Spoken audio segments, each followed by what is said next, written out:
We were really keen on providing that connectivity and the variety of activity as well. So it stretched from, physical activity to mental resilience. And we really gave a bit of thought to bringing all of what we'd learned during lockdown 1 and 2 together to make it a cohesive programme. And it also just connects that common purpose and that love of sport and activity.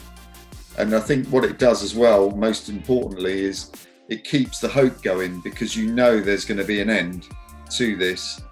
And while that's going on, it keeps the things that you most enjoy during the week, it keeps you involved. It doesn't stop you doing it. So it was really, really important for us to find a way to connect with our participants. Most of us are spending a lot of time at home, and we're sitting down a lot now, which makes you punch up the front side of your hip, which makes football quite difficult, makes running fast quite difficult.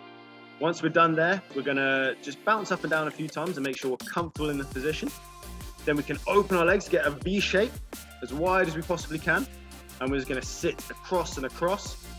Same again, we're trying to look for quite similar football positions, as if you're cutting and pushing away with that movement.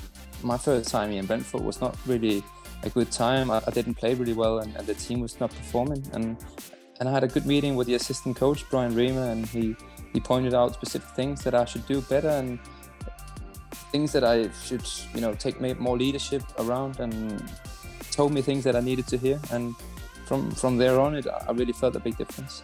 So rather than communicate with the mouth, we can use our body language, whether it's a strong stance, to show that you're a little bit angry with what the player's done, or a smile, if you're just trying to diffuse the situation. So there's a lot of tools that we're taught through refereeing on what to use to diffuse a situation. Just because the ball is at the other end doesn't mean I'm standing around twiddling my thumbs. It's still got to make sure that people are in the right place, and that just keeps you switched on, keeps you focused on the game, and then you're not asleep when the ball does come down that end.